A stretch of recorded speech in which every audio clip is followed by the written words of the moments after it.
Our story takes place in 2024, during a day just like many. But unlike old tales, this one doesn't begin with a fresh start, but instead from the ashes of an older and much greater one. Damn, sure this was something. I really hope someone is going to do a fully voiced 2-long review about it. Well, can be me. It's clearly time to sleep. But that night, our useless protagonist, despite being very hippie, could not fall asleep. His mind wasn't feeling peace nor the slightest comfort, because he knew how hard it would be to find a comparable good videoludic experience. Fuck. And so, by trying all remedies known to man, except heroin, our guy forced sleep on himself, even though he felt he shouldn't. Still, believing what appeared to be a stroke of luck, the fella finally fell in a deep slumber. Little did he know, his day had just begun. "Where am I?" asked the little guy. His undeveloped brain yet failed to grasp one thing: it never matters where you are, as much as why. But then, a miracle! Our man finally understood the sake behind this unique event, and it was to finally find the answer to the question he so long pondered on. What am I going to play next? Now driven by a force that is only found in a parent that sees his own newborn in danger, or in a YouTuber that hasn't published nothing in months, he began his research. His efforts were immense. The man looked in every crevice that this shadow of an industrial complex could offer, but the results were as little as great was the fatigue that grew inside him. Any hope was starting to become lost, until something even stranger than this whole deal happened. The brainless creature, for the first time in his life, created a coherent thought. I should check on Steam. But could that be true? Could our protagonist really find a new, fun and refreshing experience on Steam? Daymare 1998. A new take on the zombie genre made by an Italian team? Oh boy, if I wasn't hooked before, I sure am now. The only thing I need to do is find a nice place.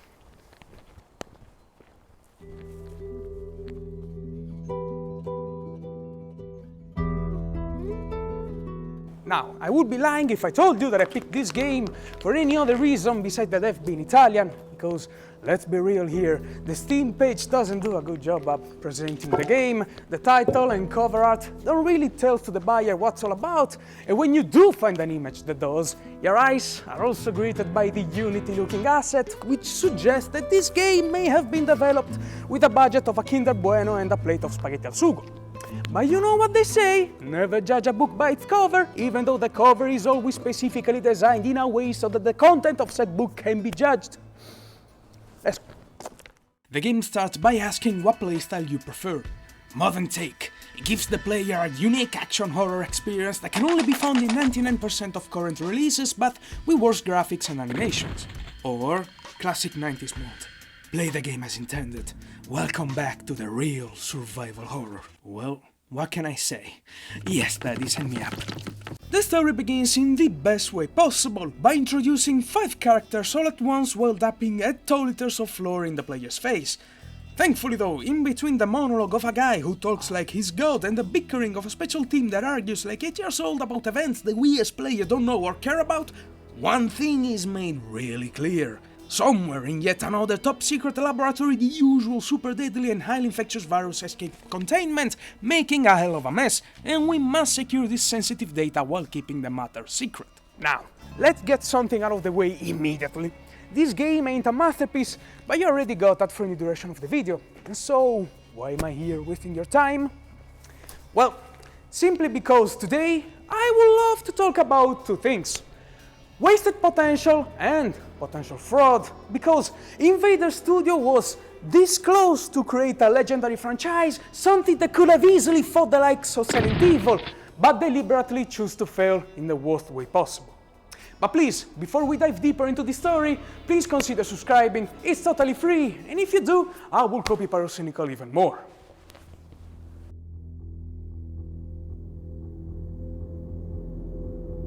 Daymare 1998 can only be described, besides janky and fun for all the wrong reasons, as unique. But why? Simply enough because it's a product of love and passion. In this first mission, we take control of Sergeant MacDonald, who really can't produce a single sentence without cursing someone's future generations. Thankfully, soon enough, we find someone who interrupts this avalanche of insults, an injured security guard. After some confused details about the incident, and probably because losing 7 liters of blood all at once can be tiresome and kinda confusing, he starts to sleep. No, really. I just need to rest my eyes a little.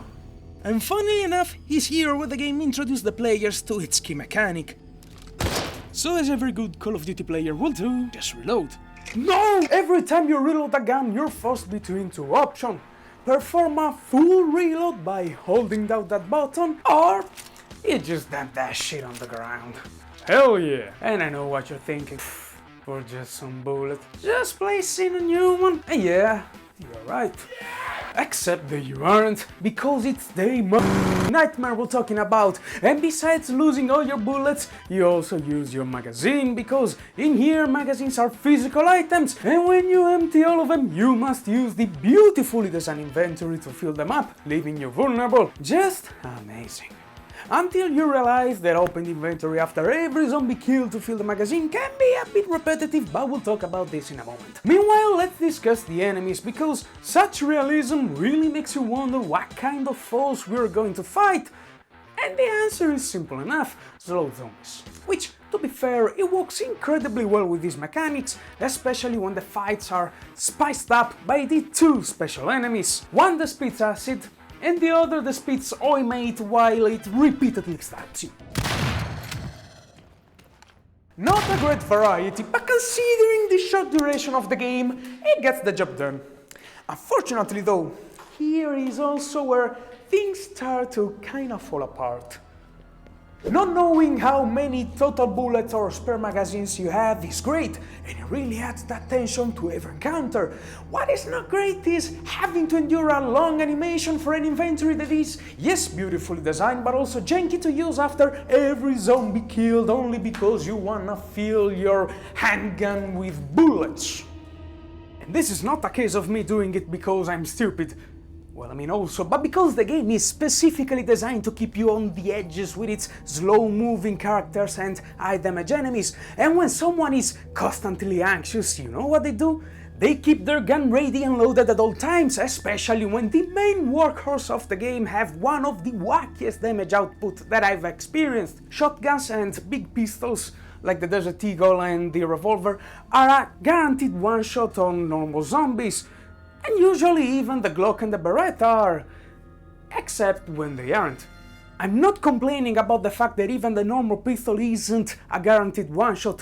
What I'm complaining about is the lack of consistency. Sometimes it's 1 headshot, sometimes it's 3 or even 5, which becomes really annoying because not knowing how many total bullets are needed to take down a group of enemies or even one will always drive me to open that slow-moving menu to do the same chores over and over. And that's why I said that it needed a bit more polish. But honestly, considering the short duration of the campaign, it doesn't affect the game that much, especially if you just play it one time and then move on. Also, we must consider that this was their first game, so it's understandable that the team wanted to show the best animation they were able to make. And speaking about first experience, you can easily tell that this was Invader Studio first rodeo, especially through the storytelling, because it's ambitious. Ambitious, but rubbish. After retrieving the sample, our boy is evacuated and everything's good. Until another argument breaks out, which results in the chopper crashing. Now, luckily the virus was sealed inside the same containers used by AliExpress to ship, so now there's a town full of infected.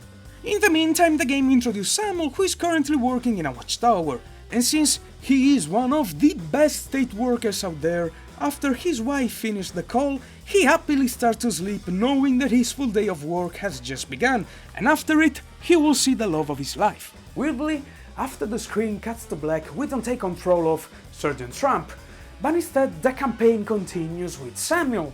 And that's because Daymare 1988 story follow not 1, nor 2, but instead 3 characters whose stories are all interconnected in a rather confusing way.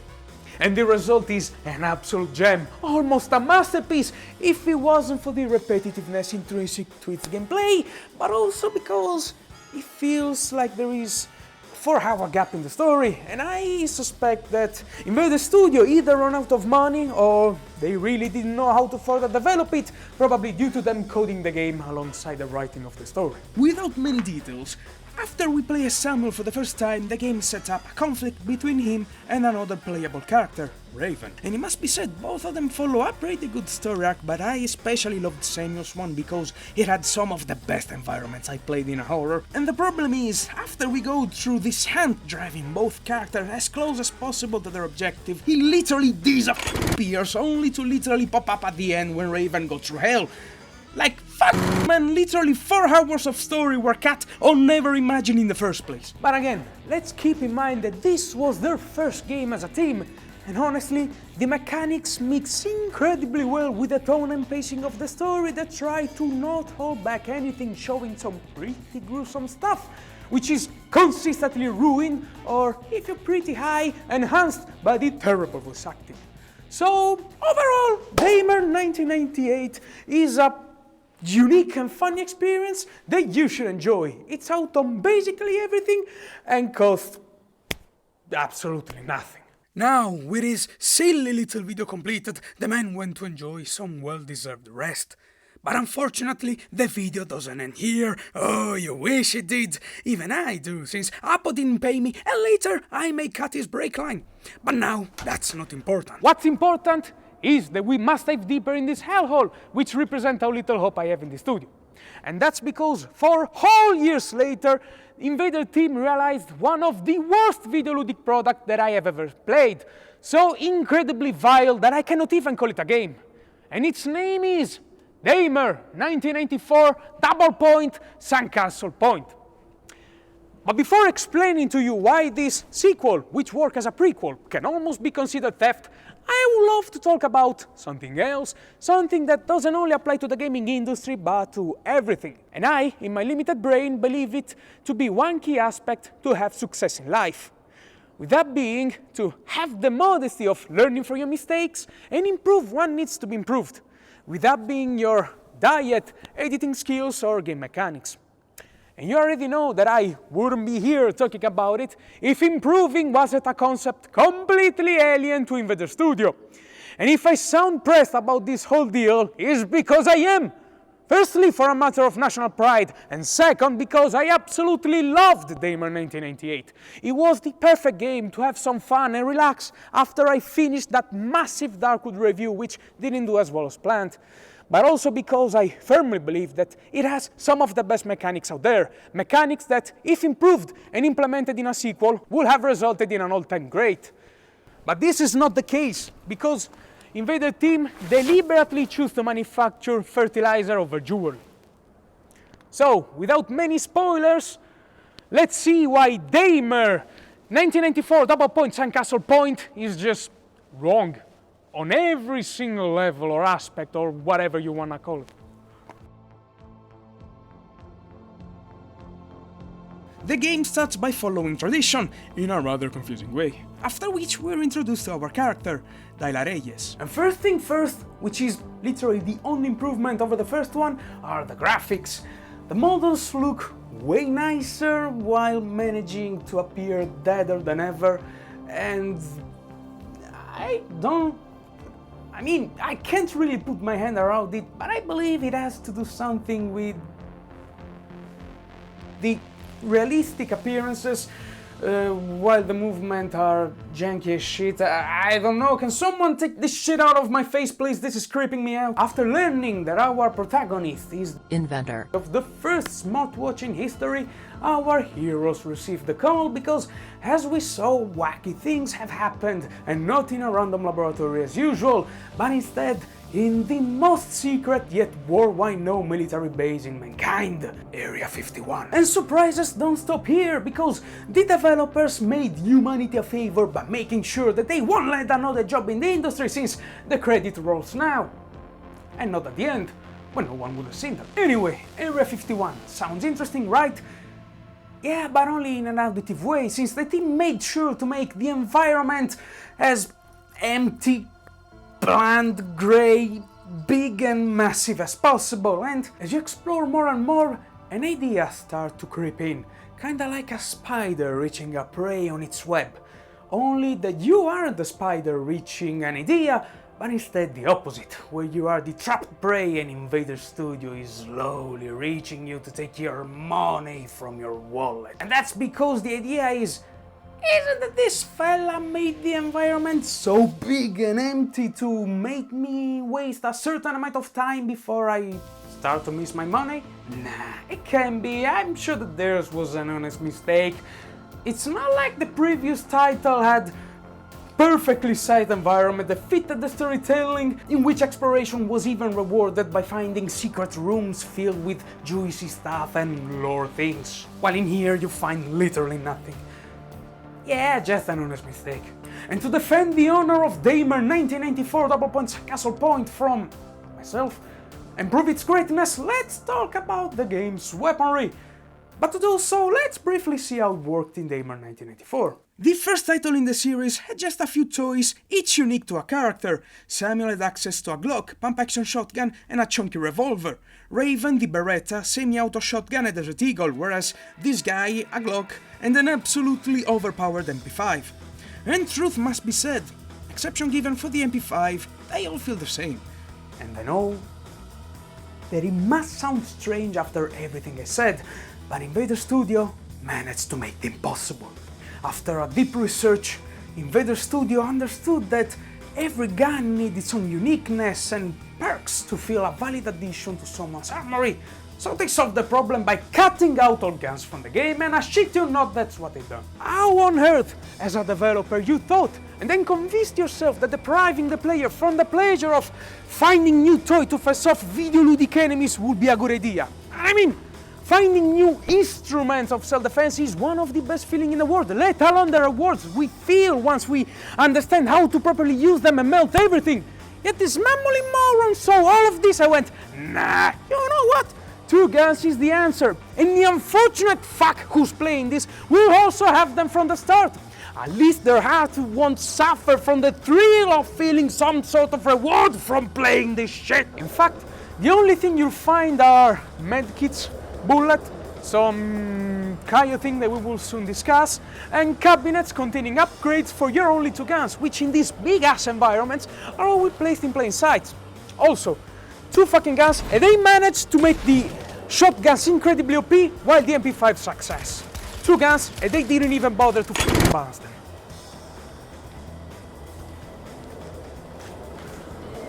And last, on our list of findable things, we find the freezing leaf blower, which in itself brings a whole new reign of problems. Ladies and gentlemen, I recommend you to take a paper bag for incumbent vomit, because now it's time to talk about the worst aspect of this complete failure of a product: fighting and enemies. And before we start, the only thing you need to know is that just like the rest of the game, even this is specifically designed to waste your time. The first enemies you'll encounter are these electric zombies, and for some reason, at the start of the game, it even feels nice. You get the opportunity to know and already get tired of your arsenal. The problems begin once you find the freezing blowing thing. And first thing of all, this thing is a literal punch in the eye, since it literally is a white bright circle right at the center of the monitor while you play a dark horror game. And second, it's the depressingly long time it takes to recharge. But let's not get ahead of ourselves. From the moment you pick this thing up, the game throws this second and soon after third foe in the story. This second type of enemies are basically the same enemies, but red, which means faster movement and, as it should, complete invulnerability to bullets. But don't worry, you silly human, because you can still harm them once your freezing thing has been emptied on them, so you can... But be quick, or the freezing effect will vanish, making everything useless and forcing you to run around for a whole fucking day waiting for this thing to recharge, and even when fully upgraded, it still manages to feel as low as the start. And to add salt to the injury, the refill for this thing are more rare than happiness, since Invader Studio really, but really wanted us to waste our time. But finally, after a marathon and 5 hours spent contemplating the uninstall button, you managed to take this menace down, and well, good job. Also good luck with the red orb which just came out of the enemy, because if that touches a blue zombies or a corpse, you must go through all of that mess again. Luckily, the studio thought about this, so it's vulnerable. What?